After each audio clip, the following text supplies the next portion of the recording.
안녕하세요. 식사하셨어요? 오늘 하루도 잘 보내셨어요?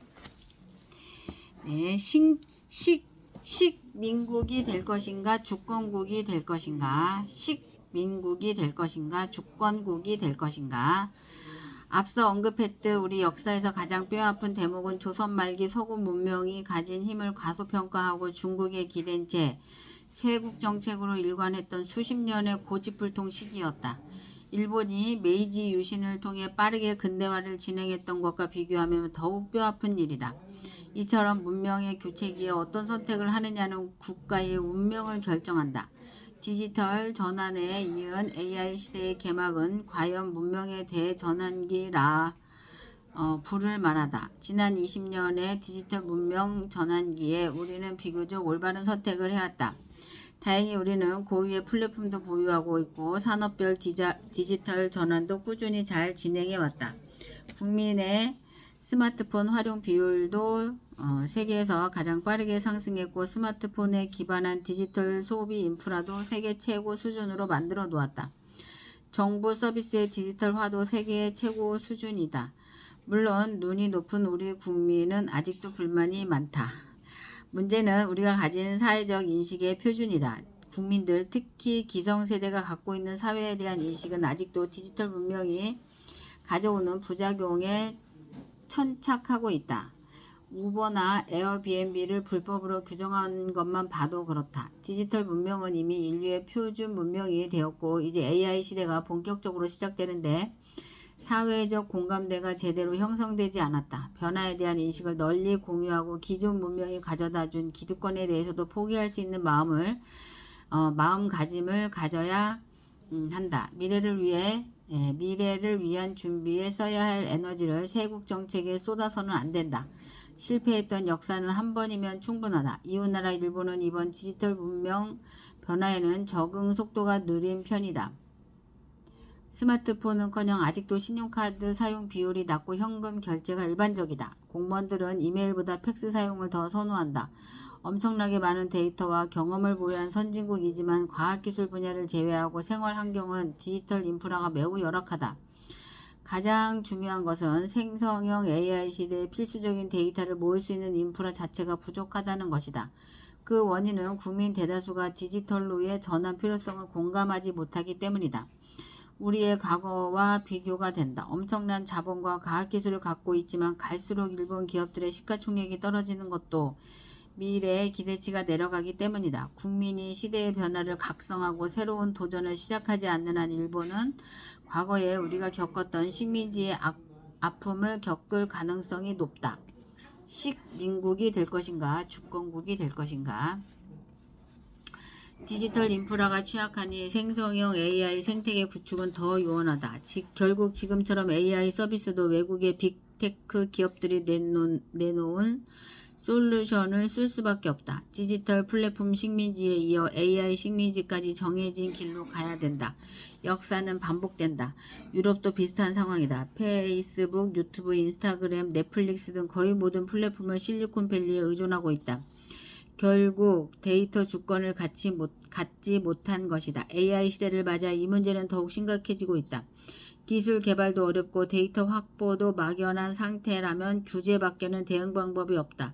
유럽은 미국의 AI 침공을 막기 위해 강력한 규제로 대응 중이다. 그런데 규제는 기업의 효율과 생산성을 떨어뜨릴 수밖에 없고 결국 경쟁력을 깎아먹게 된다. 또 많은 기업이 규제를 피해 미국으로 옮겨가게 된다.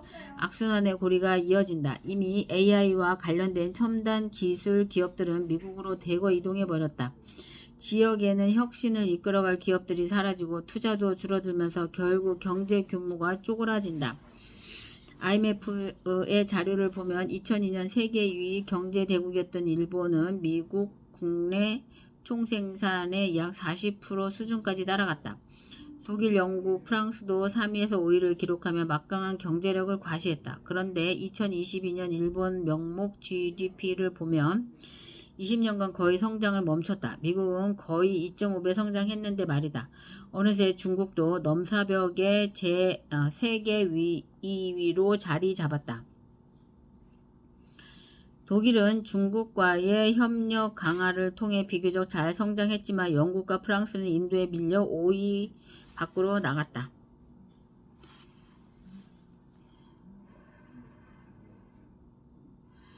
세계 5대 경제대국 순위 변화. 1위 2002년도 미국 10조 9,300억, 2위 일본 4조 1,830억, 3위 독일 2조 780억, 4위 영국 1조 7,860억, 5위 프랑스 1조 5,010억. 22년 미국 25조 4,600억, 중국 18조, 일본 4조 2,300억, 독일 4조 6,600억, 인도 3조 5,350억. 세계 5위 경제대국 순위 변화. 하여튼 일본의 23년 1인당 GDP는 35,034달러로 세계 31위다. 일본이 23년 경제가 활성화되고 한국보다도 경제 성장률이 높았는데 GDP는 크게 오르지 않았다. 세계 32위인 우리나라의 1인당 GDP가 34,768달러와 비교하면 266달러밖에 차이가 나지 않는다. 이유는 엔화 약세 때문이다. 엔화 약세는 많은 원인이 있겠지만 결과적으로는 달러 유입이 많지 않다는 것이다. 일본의 생산성 높고 효율적인 경영을 하는, 즉 미래가 기대되는 기업이 많지 않다는 달러 자본의 판단이다. 미래 전망도 밝지 않다 보니 S&P가 평가하는 국가 신용도도 이제 우리나라보다도 낮은 게 현실이다. 한국도 일본보다 크게 나을 건 없지만 타산지석의 교훈으로 삼아야 한다. 세계 2위의 초강대 경제 대국이었던 일본이 지난 20년간 성장을 멈추고 몰락의 길로 들어선 것은 디지털 전환이라는 세계 문명의 변화에 제대로 적응하지 못했기 때문이다. 생존 가능성이 낮은 표준 문명을 지키려는 국가는 늘 도태되었던 것이 역사의 교훈이다. 일본, 유럽에는 없고 중국에는 있는 것. 유럽의 쇠퇴도 두드러진다. 월스트리트 저널의 보도에 따르면 2008년 유로존과 미국의 GDP는 각각 14조 2,200억 달러와 14조 7,700억 달러로 거의 비슷했지만 23년 기준 유로존 GDP는 15조 700억 달러로 미국의 26조 8,600억 달러에 비해 거의 반토막 수준이다. 23년 2분기 기준 영국을 더해도 큰 차이는 없다. 미국의 경제 규모가 지난 15년간 82% 성장할 동안 유럽은 6% 증가에 그쳤다. 고령화 사회로 진입하고 일보다는 개인 생활을 중시하는 유럽의 문화적인 특성 탓도 크겠지만 이 기간에 가장 큰 차이는 기업과 사회의 디지털 전환 속도라고 해도 크게 틀리지 않는다. 성장에는 투자와 혁신이 필요한데 사회 전체가 그 변화를 소홀히 여긴 것이다. 그래서 사회적 관성이 무서운 것이다. 우리는 그냥 가만히 있었을 뿐인데 큰 잘못도 없는 것 같은데 디지털 신대륙에는 엄청난 혁신이 일어났고 AI는 그걸 더욱 가속화하고 있다. 관성대로 살며 규제로 막아온 유럽의 결과는 참혹하다. 유럽의 맹주로 불리는 프랑스, 독일, 영국의 GDP는 이제 미국의 일개주와 비슷하다. 특히 100년간 해가 저물지 않는 나라로 세계를 호령했던 영국의 경제 규모가 이제는 미국의 캘리포니아주 정도밖에 되지 않는다. 실리콘밸리를 보유한 캘리포니아는 신대륙, 디지털 신대륙의 상징이다. 자본의 선택도 분명하다. 혁신적인 기업들이 미국으로 몰려가니 미국 증시 규모는 40조 달러를 훌쩍 넘어갔다. 반면 유럽의 증시는 20년째 제자리이다. 당연히 시가총액 32위권 내에 드는 기업의 수도 미국이 21개인데 반해 유럽은 4개뿐이다. 아시아도 5개인데 그보다 적다. 하기야 애플, MS, 아마존, 알파벳의 시가총액만 합쳐도 유럽 증시 전체의 시총을 훌쩍 넘을 것이다. 우리나라 코스피, 코스닥 시장을 다 합쳐도 애플 하나에 못 따라가는 게 현실이다. 대학도 마찬가지다. 명문대의 상징인 영국의 옥스퍼드대, 케임브리지대가 명맥을 유지하고는 있지만 졸업생들은 대부분 미국으로 유입된다. 세계 30위권 대학 중 19곳이 미국에 있고 유럽이 7곳, 아시아에 4곳, 그리고 캐나다에 1곳이 있다. 미래도 이제 미국에 있다는 것이다. 팬데믹 이후 세계 경제가 주춤하면서 유럽도 직격탄을 맞았다. 그런데 미국은 홀로 고속 성장 중이다. 23년 미국의 GDP 성장률은 무려 4%를 넘을 것으로 예상한다. 디지털 플랫폼의 성장과 AI 혁신이 미국의 성장을 이끄는 중이다. 일반 기업들도 디지털 혁신과 AI의 혜택을 톡톡히 보고 있다. 이렇게 생태계 전체가 경쟁력을 갖게 되니 국가 경쟁력도 올라간다. 비록 도입할 때는 기존의 시스템이 진통을 겪게 마련이지만 혁신에 도전하고 변화를 받아들이는 집단은 결국 달콤한 열매를 얻는다. 이것도 역사의 교훈이다. 잠깐 이거를 보면은요. 프랑스가 GDP 국가 GDP가 2조 7,849억 달러, 미국의 펜실베니아, 일리노이, 오하이오가 2조 7,791억 달러, 독일이 4조 750억 달러, 미국의 텍사스와 뉴욕이 4조 4,091억 달러. 미국 주와 유럽 국가의 GDP를 비교하고 있습니다. 영국은 3조 706억 달러, 캘리포니아 3조 5,981억 달러.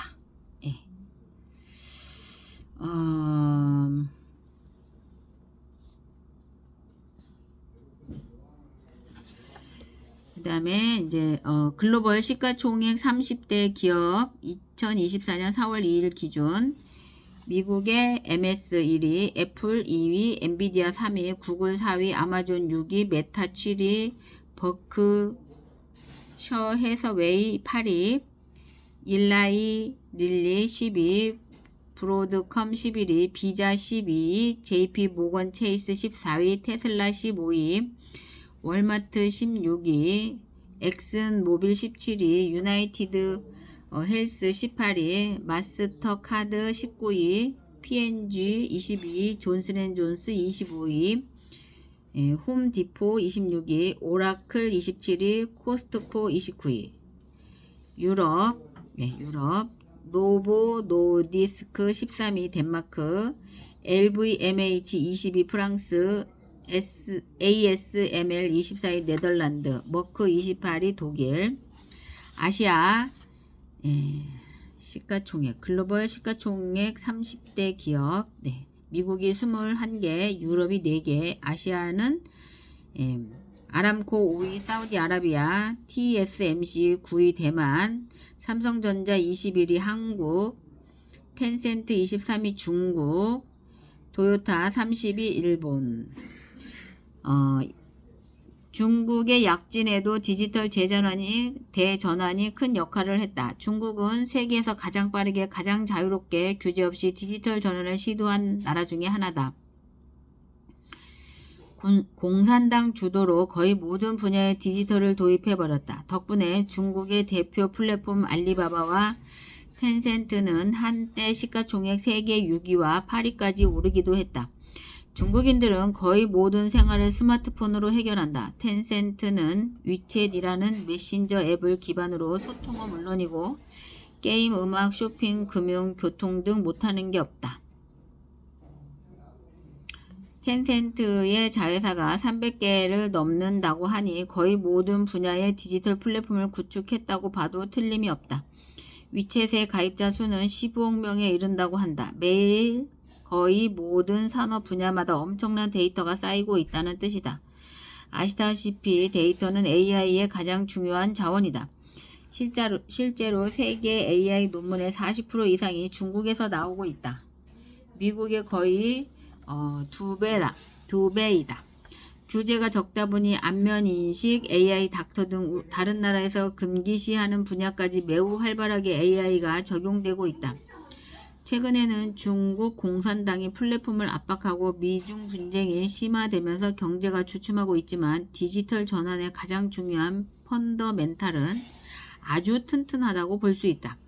국민이 문명의 표준이 어디 있다고 생각하는지, 디지털을 훨씬 활발하게 사용하는지를 생각해보면 중국은 디지털 신대륙에서 미국과 상대할 유일한 강국이다. 사실 중국이 디지털에 눈을 뜨는 시기에 스마트폰이 등장했다. 그래서 PC나 인터넷 시대를 생략하고 곧장 스마트폰 시대로 넘어갈 수 있었다. 어쩌면 이것이 중국에게는 큰 행운이었다.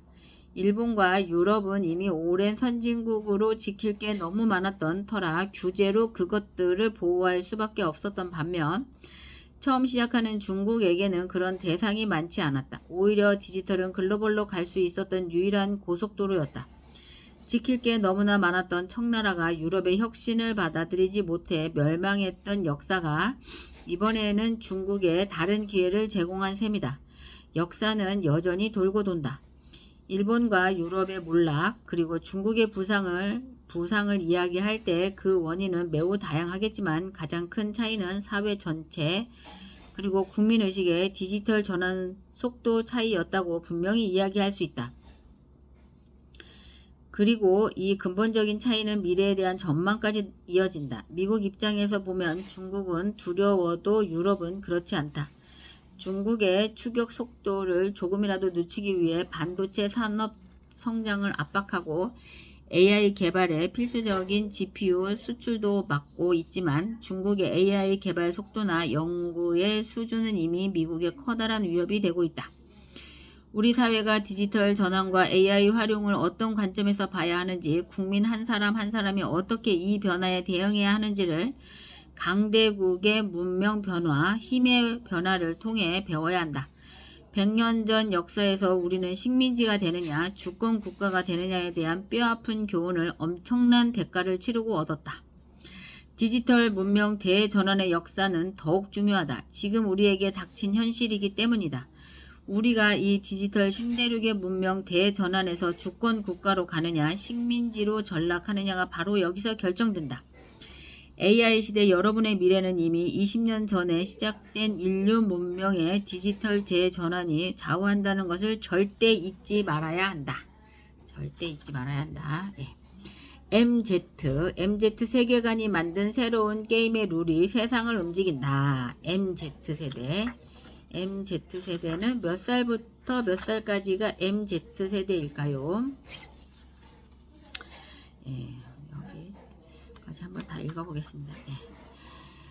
디지털 원주민 세대를 우리는 흔히 MZ세대라고 부른다. M세대는 밀레니얼 세대의 약자로 성인이 되었을 때 2000년대가 된 세대, 즉 1980년대 이후 태생을 주로 그렇게 부른다.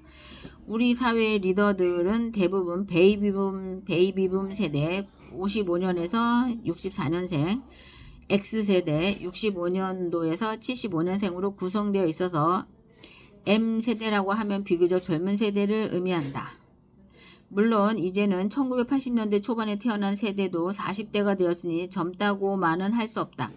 Z세대는 보통 1997년 이후 태생을 의미한다. 진정으로 젊은 20대들이다. Z세대의 다음 세대인 2010년 이후 태생은 알파세대라고 부른다. 알파세대. 예. 우리나라 사람들은 이처럼 사회학적으로 나이별로 나눈 세대 구분에 엄청나게 관심이 높고 민감하다. 관계주의에 입각해 인간관계를 사고하는 국민 특성상 자신이 어느 세대에 속하느냐가 매우 중요하다. 만나면 민증부터 까자는 나라다.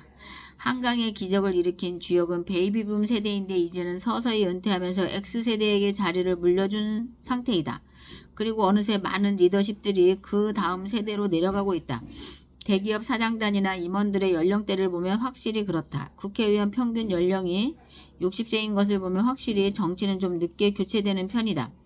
X와 M 사이를 Y세대라고 정의하기도 한다. 그런데 진정으로 세계관이 달라진 세대는 바로 M세대이다. 사실 그 이전 세대끼리는 비슷한 방식으로 교육을 받았고 사회적 환경에 큰 변화도 없었을 뿐만 아니라 학교나 직장이나 비슷비슷하게 상명하복을 따르는 조직 중심 문화가 존재했었다. 그런데 디지털 원주민인 잠깐만요. M세대가 등장하면서 기존 세대와 큰 차이를 보이기 시작했다.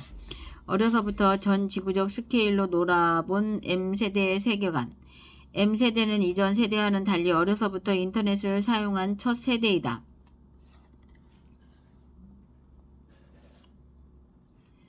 M세대. 대유행을 일으켰던 인터넷 게임에 어려서부터 푹 빠져 자랐던 첫 세대이기도 하다.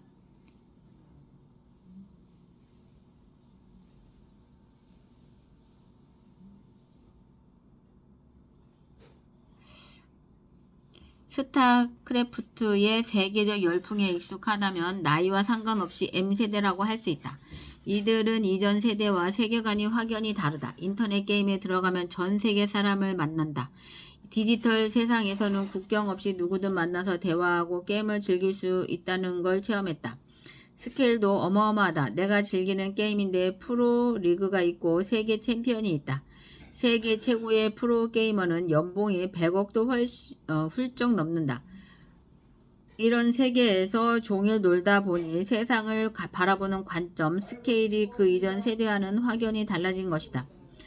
인터넷 게임이 없었던 시대에는 우리는 열심히 놀았다. 인간에게 놀이는 사회를 이해하고 세계관을 만들어가는 아주 중요한 행위이다. 특히 10대 시절 친구를 만나고 형, 동생 관계를 맺어가며 세상을 살아가는 세계관을 형성한다. M세대 이전 세대는 구슬치기, 딱지치기, 오징어 게임, 무궁화꽃이 피었습니다를 하며 놀았다. 모든 것이 내가 사는 동네를 중심으로 이루어졌고 해외는커녕 다른 동네조차 가볼 생각을 못했다. 남의 동네에 가면 돈 뜯기고 두들겨 맞는 게 일상이었다. 기성세대의 세계관은 우리 동네를 중심으로 형성되었다. 그러니 고향과 출신 학교에 대한 애착이 유달리 강하다. 나를 보호해주고 인정해주는 건 우리 동네의 혈연, 학연, 지연이다. 서로 인사만 나누고 나면 출신 지역, 학교 본관을 묻고 호구 조사부터 시작하는 것도 어려서부터 형성된 세계관이 DNA에 깊이 각인되어 있기 때문이다. 스케일도 동네에 머물러 있다. 아무리 구슬치기를 잘해도 전국 챔피언십 같은 건 없다. 성공에 대한 세계관도 그래서 아주 단순하다. 집안에서, 동네에서, 친구들에게 인정받으면 성공이다. 그래서 누구나 인정하는 좋은 대학에 진학하고 누구나 인정하는 좋은 직장에 들어가 동네에서 칭찬받는 구성원이 되고자 한다. 그렇게 50년 넘게 하나의 세계관으로 살아왔다. 이러니 M세대의 인터넷 세계관과는 큰 차이가 날 수밖에 없다. 인터넷 게임이 펼쳐놓은 디지털 신대륙에 입장하면 세상 누구나 만날 수 있고 거대한 규모의 판을 마음껏 즐길 수 있다. 인터넷 게임의 입장에 혹시 몇 년생이세요? 라고 묻지 않는다. 이곳에서는 선후배도 없고 누구나 친구다. 오직 실력만이 신분을 결정한다. 그리고 꿈의 크기도 다르다. 내가 잘하기만 하면 100억 연봉의 세계 챔피언도 될 수 있다.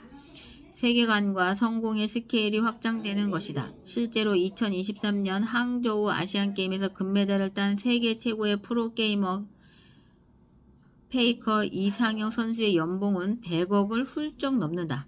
아마추어 게이머들 중에서도 세계 랭킹 100위 안에 드는 걸 최고의 프라이드로 여기는 친구들이 많다. 그런데 꿈이 프로 게이머뿐이니까 더 현실적인 꿈이 있다. 바로 이런 거대한 스케일의 게임을 하나 만들어 나도 세계적인 기업의 CEO가 되는 것이다. 어린 시절부터 꿈의 스케일이 달랐다. 프로 게이머나 프로그래머가 되기만 하면 성공이 보장된다. 프로 게이머가 되려면 게임을 열심히 연습하면 되고 게임 회사를 차리려면 프로그래밍을 열심히 배우면 된다. 정주영 회장처럼 거금을 대출 받을 필요도 없고 엄청난 공사비를 들여 조선소를 지을 필요도 없다. 내가 열심히 코딩만 하면 된다. 이런 게임을 하는 사람들이 어떻게 성공했는지 검색해보면 생각보다 어렵지 않다. 롤 모델도 쉽게 찾을 수 있다. 대부분 어려서부터 코딩을 열심히 배워 10대 때 이미 여러 경진대회에 참여해 입상하고 그걸 발판으로 창업을 하거나 회사에 입사했다. 물론 성공한 사람들은 코딩 천재들이 대다수이지만 설령 천재가 아니더라도 큰 문제는 없었다. 비록 큰 회사를 차려 CEO가 되지 못해도 어느 정도 코딩에 능숙해지면 일자리는 비교적 쉽게 얻을 수 있었다. 이렇게 롤모델이 생기고 게임에 빠지거나 아니면 코딩에 빠지게 된다. 그런데 인터넷 게임이 엄청나게 유행하던 시절 우리 사회에서는 왜 유독 게임의 중독성만 이야기하고 프로게이머가 되겠다던 아이들이 폭망했다는 스토리만 퍼졌을까? 성공했다는 프로그래머 얘기는 어디에서도 찾기 힘들었다. 선진국에서는 성공한 프로게이머들이 무럭무럭 자라났다. 그리고 앞서 언급했듯 그들이 이 엄청난 디지털 신대륙의 주인공이 되었다. 그 신화는 지금도 이어져 엄청난 수의 아이들이 또 디지털 신대륙 너머의 새로운 세상 AI 신대륙에 도전 중이다. 오직 실력만이 성패를 결정하는 오직 실력만이 성패를 결정하는 게임의 룰이다. 우리 사회가 디지털 세계관의 엄청난 혁신성보다 부작용에 집중한 것은 기성세대에 깊이 뿌리내린 개도국 관성 탓이다.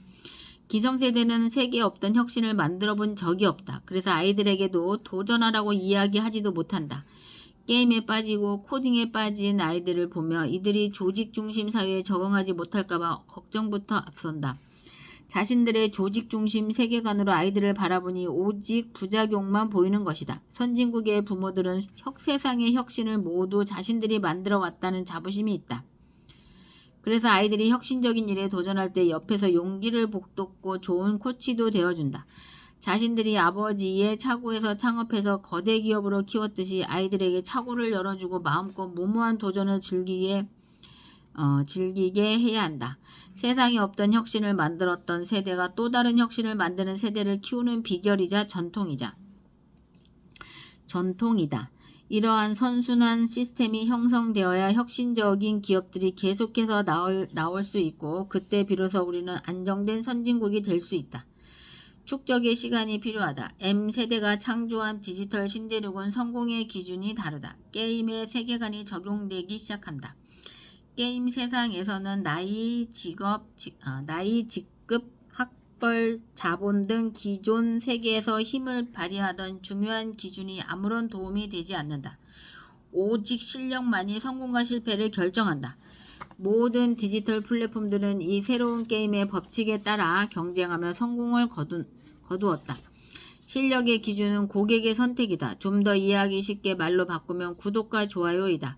재밌는 게임이 선택을 받듯 편리한 플랫폼의 소비자들의 선택을 받아 거대한 성장을 거두는 것이다. 디지털 신대륙에서 기존의 대기업들이 성공하기 어려웠던 이유는 바로 레거시에 의존하는 조직의 힘이 구독과 좋아요를 만들기에 부적합했기 때문이다.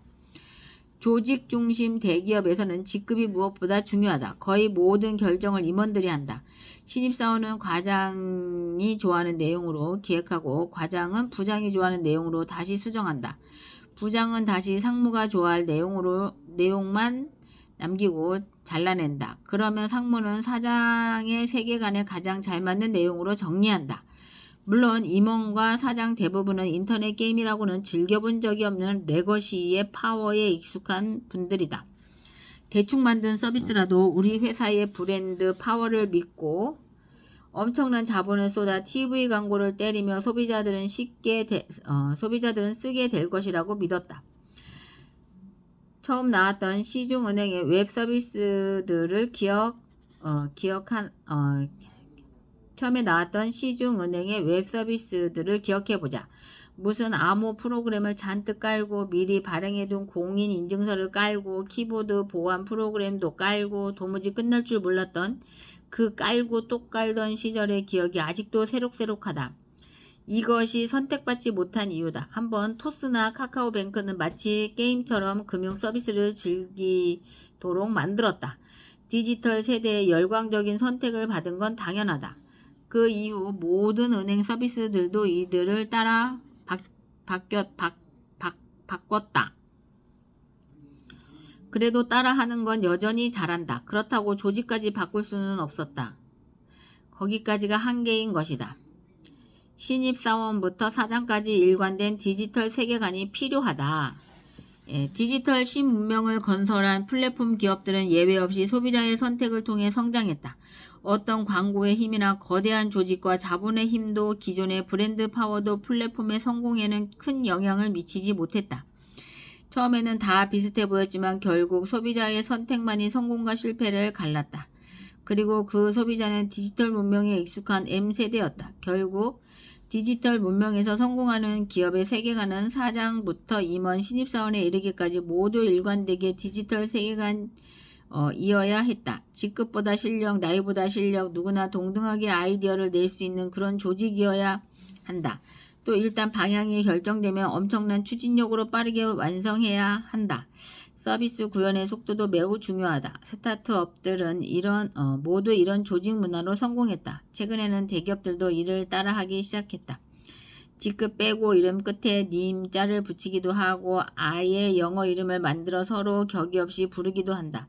그래야 권위를 빼고 동등한 존재로 일할 수 있다. 이미 M세대가 40대가 되었으니 대기업도 M세대가 원하는 디지털 세계관을 반영하지 않으면 지속 성장이 어렵다. 맞다. 이제 세상의 주인공은 누가 뭐래도 디지털 세대이다. MZ세대에 기성세대가 맞춰야 한다는 것은 젊은 세대에게 나이든 세대가 맞춰야 한다는 막연한 생각이 아니다. 새로운 표준 문명이 된 디지털 세계관에 이제는 모든 사람이 맞춰야 한다는 의미다. 그걸 다른 말로 MZ세대와 소통해야 한다고 표현하는 것이다. 아니, 소통을 넘어 디지털 세계관이 내 마음속에 자연스럽게 스며들어야 한다. 그래야 기성세대도 미래 기대치를 올릴 수 있다. MZ세대라면 개도국의 기적을 만드느라 힘들었던 선배 세대에 대해 이해심을 키우고 기성세대는 애써 MZ의 세계관을 받아들여야 한다. 그것이 우리 사회 전체의 미래 기대치를 높이는 길이다. 네, 오늘 여기까지 읽도록 하겠습니다. 네, 오늘 8월 9일이죠. 네, 금요일 21시 33분이군요. 구독, 좋아요 눌러주시고요. 우리 엑스피어 코인으로 부자 되는 날까지 현정이하고 같이 책도 읽고 같이 우리 명 강사님들 강의도 듣고 같이